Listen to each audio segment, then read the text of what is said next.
Okay, so section 2.2, algebra of function. The first thing we're going to kind of discuss on algebra of function is difference, product, and quotient. So what you remember probably back in high school, sum means addition, difference means subtraction, product will mean multiplication when they're side by side like this, and quotient means division. So what we're doing is we're taking a function, so I can give you maybe 2x plus function is for f function, and then we have for g, we could have x minus 2. Those are my two functions. I'm either going to add those two together, like so, or I'm going to subtract them. I'm either going to multiply them together or divide them. So this is where we need to bring back some old, I would say, high school fundamentals of algebra when we need to collect like terms or when we multiply, distribute, and stuff like that to help us with this section. So for the first example, I'm giving you f of x is equal to x plus 1, and then g of x is equal to the square root of x plus 3. So if you don't mind, for at least for the first one, what would be the answer? And I know it's kind of hard to type in the chat box the square root of x plus 3. So if you want to just hit maybe type SQT maybe, and then parenthesis x plus 3, and then here that's how you probably type it in the chat box. But if you anybody that knows the answer to just part A, just to kind of get your minds twirling, let's go ahead and work out that one.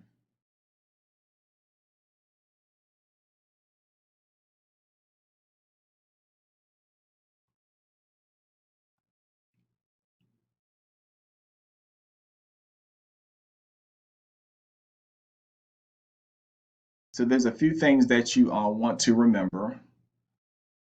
I know we're probably tempted to add this x here to this x inside the square root, but you cannot do that.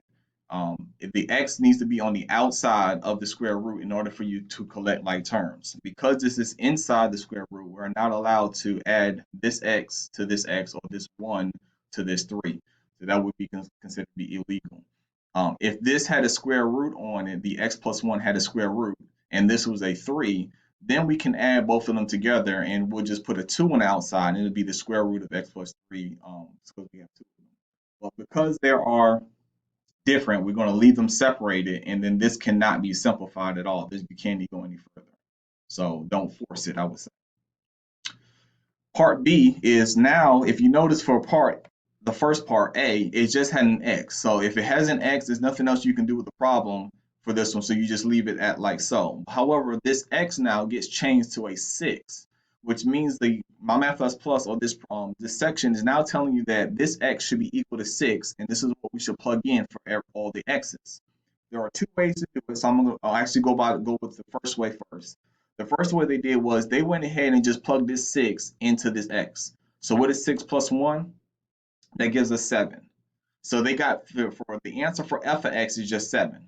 Everybody agree? Pretty straightforward.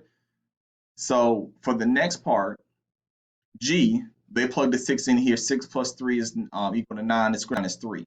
So then now the problem is asking us now take the answer for f, which is 7, take the answer for g, which is 3, and then add them together, 10.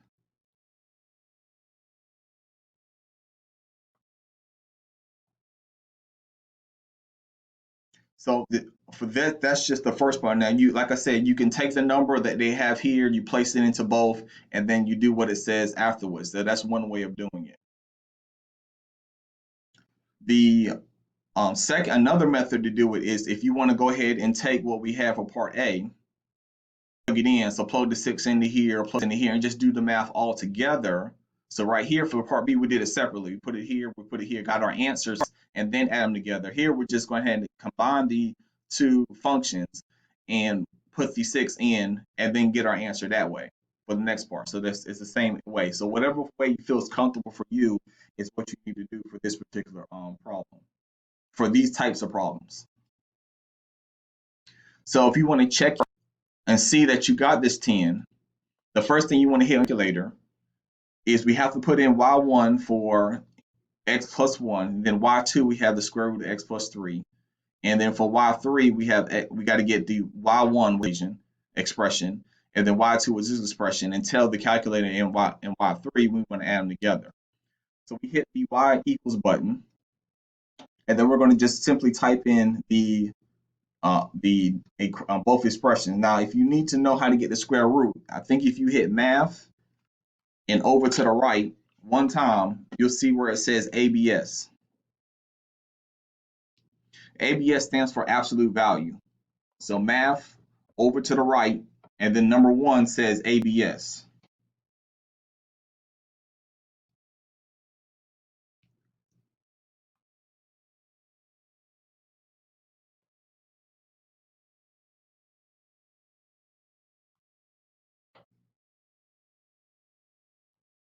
Then we're going to hit vars, because after you've put the first 2 in, we're going to hit vars. And once you hit vars, we're going to slide over one time where it says function.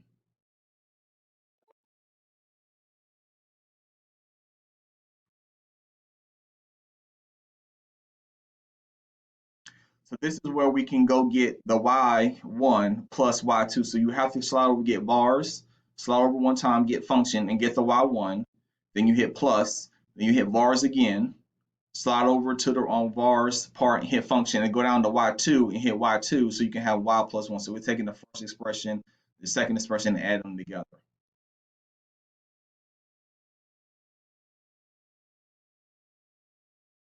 These are the kind of buttons I hit for your time when you going back to review. You can go back and hit these buttons to get those equations, what I just hit. But then now we're going to, since we have all 3 that we ended in mode, second in mode means we're going to quit and go to our main screen again. We're going to go to vars because now we're going to go get y3. So go to vars again, slide over to y vars, and then go to the function. And then we're going to go down to get y3 because we want to find out the result for y3. So once we have y3, we're going to hit parentheses, 6, close parentheses. So this is the problem that we have. When we plug in 6, we should get 10. And that came from part B. So this is a way for you to check your work once you're adding the 2 functions together. Now part C, we were asked to put in -4. So this time now we're going to put in -4. And notice that once we put the do the math for -4, once you put the -4 inside the square root and say -4 plus 3, that gives us a -1 in the inside of the square root, which does not exist. Remember, we cannot have negatives inside the square root. So just to kind of give you an idea of the reason why -4 does not work. So the green represents both of them together when we add them together. The orange or yellow or gold kind of represents the x plus 1. And then the gray represents the square root of x plus 3.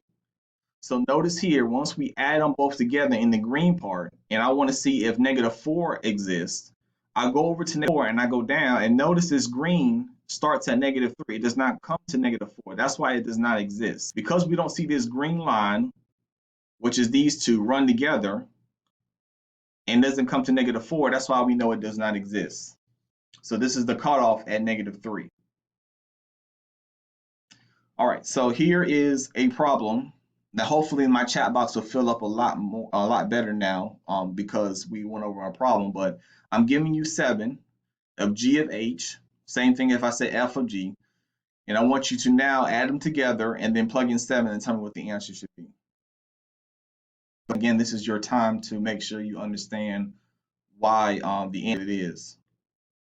So the answer for this one should be 9, and like I said, the majority of you should get it. So I think Andrew, the square root of 2. So remember, Andrew, we can do it one of 2 ways. If you plug in the 7, we have 7 plus 2 is 9. So this first part for h is 9. So we kind of hold that off to the side to make sure that's 9 on that part. Then over here we have 7 minus 7 is 0. So the square root of 0 is just 0. So if I take 0 and add it to 9 and add them together, that's just where I get the 9 from.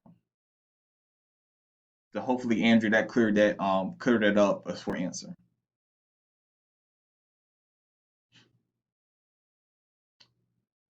So what we talked about last week is the domain range. I'm not going to really spend a lot of time on it. I made a video and it should be in Moodle. Again, these are the links if you to have some additional help with domain range. But again, these are the 4 questions that I wanted you to remember as far as finding the domain for a graph. So you finding the domain, you want to ask yourself how far left does it go, then actually for how right does it go. And you want to write those 2 answers down. Smallest always goes first, and then the biggest number always goes to the right. So when you put it in the order pair, the range is how far down, and then how far up does it go. Make sure you always put down first as the smallest one, and then how far up goes is for the larger number in your order pair, and that's how you found the domain for graphs. Now for functions, remember the answer is always going to be all real, so long as you do not see a fraction, a fraction, and a square root together. And anytime you want to figure out what that number should be for the fraction, you want to set it equal to 0. So the answer for this particular expression, a function, is you can have all the numbers in the number line except for 5, because 5 is not going to work. And why doesn't it work again? When you put 5 minus 0, 0 is on the bottom, and that's considered to be undefined. So I'm going from negative infinity, comma, to 5. Both of those are in parentheses. And then you draw like a union sign, and then you go from 5 to comma positive infinity. So that represents all the numbers except for 5. Remember, parentheses, you do not include the numbers. Brackets is when you actually include the numbers. So if you're not going to include 5, we're going to put parentheses around it. We're going to go up to 5, but we're not going to include it. So we put a parentheses around it. Obviously, infinities, they will always get in parentheses because you can include infinity. Nobody can tell me what number is infinity, correct? So if you can't tell me the specific number for infinity, then you use parentheses. Now for the even ones, remember inside the square root, you cannot have a negative sign, a negative number. You cannot take the square root of a negative number. So this number inside, and whatever the answer should be, it should be greater than 0. Yes, it can be equal to 0. That's why you set the expression x plus 3, all of it, greater than or equal to 0 in this part here. Because again, it can equal 0, but it makes sure it has to be greater than 0. And then for this one, we have you can have all the numbers that make sure all the numbers for the is going to be greater than -3.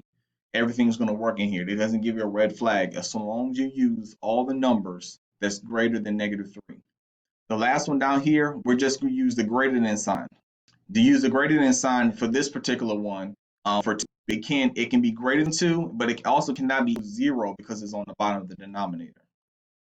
So for this particular example, what we're going to do is we're going to find the domain for f plus g, f minus g, f times g, and then f divided by g for part A. And then we're going to come down for part B and actually combine like terms or multiply if need be. So looking at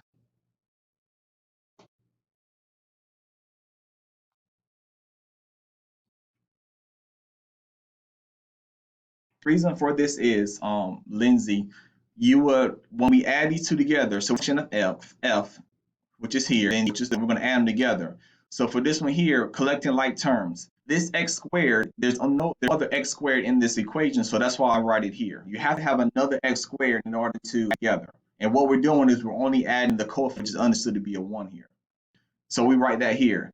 Then I look for my x's because we're going descending over 2, 1, and then 0. So for this one here, x or no other, or take it to this one here. So I'm thinking if you were to multiply it to here, we'll get the x to the third. But since we're not multiplying, we're adding, we can't add these two together because they're not alike. That's what I did. I multiplied it. Okay, good. So hopefully that helps you out for the long run. You won't make a note of that so you make sure you won't slip up and do that one again. So here I'm multiplying. So that's what we have here. Now this one here is a -4 plus a 2. So for this one here, the -2 here. So -4 plus 2 gives us -2. So that's the answer for me. Okay, so just to kind of recap what we're going to be doing, we're going to be finding I think you should find B first, C, D, E, and F, and then come back to A to figure out what the domain is for F plus G, which is B, and then find the domain for f minus g, which is c, and so forth. So let's kind of walk through f plus g first. So we're going to take f plus g and we're going to add these two together.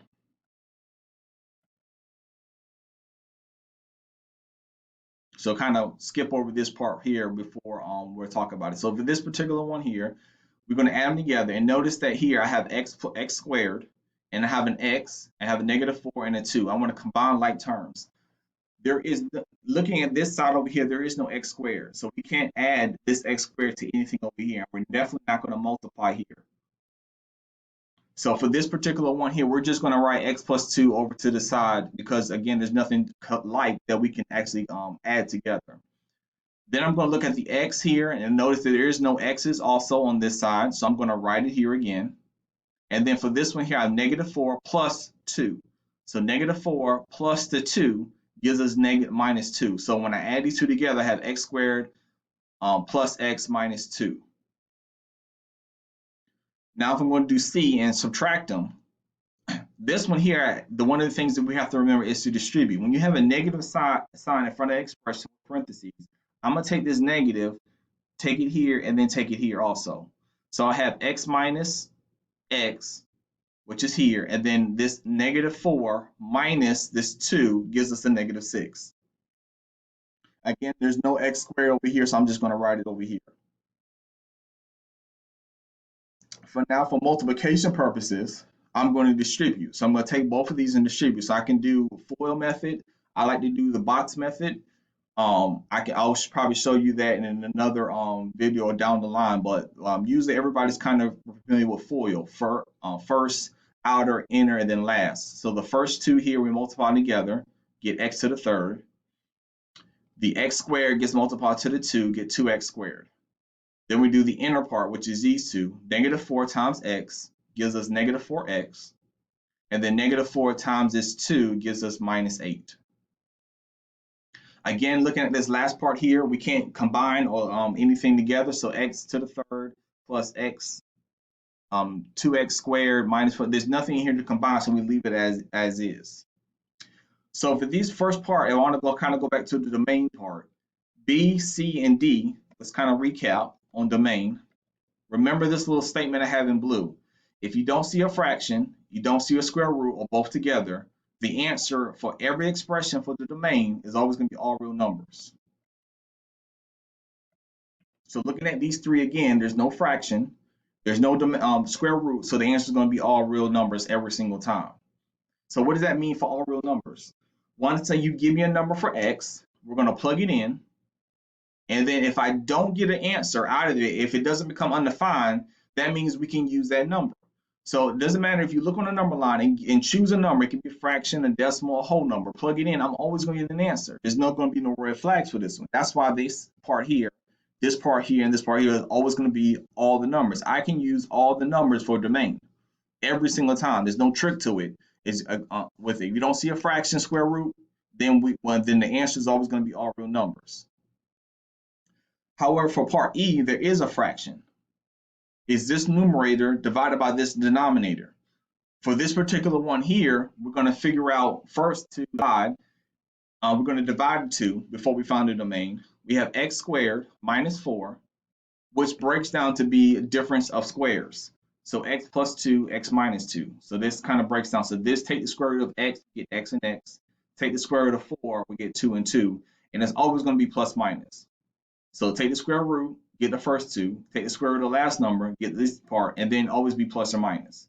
That's how you do difference of squares. You have a binomial with 2 parts, 1, 2, and it has to be a subtraction here. This cannot be an addition sign. If this is an addition sign, you can't break it up to plus or minus. So make a note of that.